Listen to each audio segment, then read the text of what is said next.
Greetings and blessings to you out there, my friends. Hope you're doing well today. We're here doing the lessons of A Course in Miracles, and today we're doing lesson number 21. I am determined to see things differently. I hope that you had a good time with lesson number 20 yesterday, and I'm curious how it went for you with repeating the lesson in your mind twice an hour. I did pretty well. When it came to me, I remembered it. I would recite it in my mind. I didn't look to see, what time it was and if it was actually happening every 30 minutes, but I did remember it several times, so that felt like a success. So hopefully that worked out well for you. And, we're just learning how to meditate together. And Jesus's mentorship is, not like the normal program where you just sit down, close your eyes, breathe deeply, focus on something or try to focus on space between your thoughts. It's more of a active form of meditation. So just something to think about, that we're learning a new way to be with our minds as we do these lessons. So today, lesson 21, I am determined to see things differently. Let's jump in. This one definitely brought up some feelings I didn't realize were held in me as I was reading through. The idea for today is obviously a continuation and extension of the preceding one. This time, however, specific mind-searching periods are necessary, in addition to applying the idea to particular situations as they may arise. 5 practice periods are urged, allowing a full minute for each. In the practice periods, begin by repeating the idea to yourself.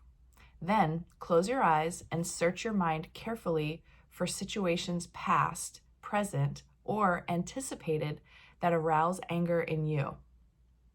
The anger may take the form of any reaction ranging from mild irritation to rage. The degree of the emotion you experience does not matter. You will become increasingly aware that a slight twinge of annoyance is nothing but a veil drawn over intense fury. And I just want to say the fact that we're going straight in for anger is probably triggering. It was triggering for me because I feel like we, in our society, we really judge anger and we do a lot to suppress it or redirect it, or I feel like there's just a judgment around anger. So we're being told to go right in to something that makes us angry, and being told that even if it's the slightest twinge of annoyance, it's a veil drawn over intense fury.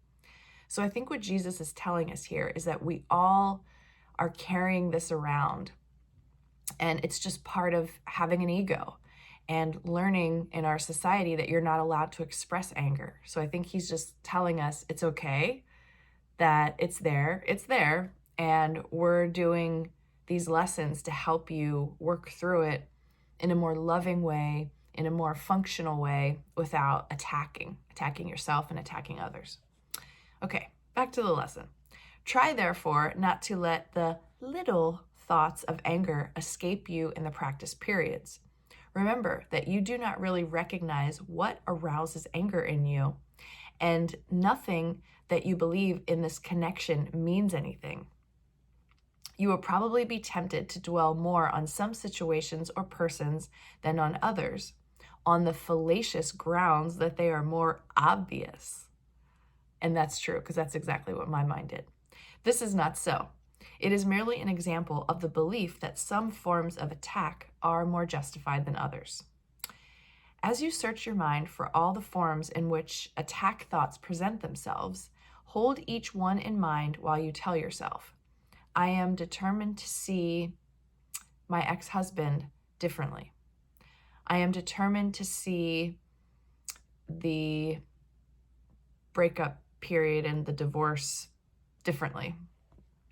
Try to be as specific as possible. You may, for example, focus your anger on a particular attribute of a particular person, believing that the anger is limited to this aspect. If your perception is suffering from this form of distortion, say, I am determined to see my ex-husband's coldness in, oh, the coldness in my ex-husband differently. I'm determined to see the coldness in my ex-husband differently. Woo, yeah, bring it on. So I think today is going to be a day of being stirred up.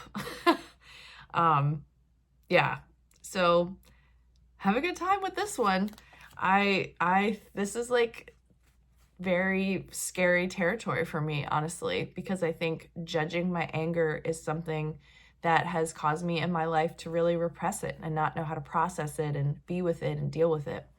So today's lesson will probably be a little prickly for some people, but it's part of the process. We're on number 21. We're getting there, and we're learning things about ourselves, seeing things, and just, I don't know, trying to be really, really open in receiving this teaching in a way that I know it's for my best interest. And I really trust that. So I'm going to go along with it. I hope you do too.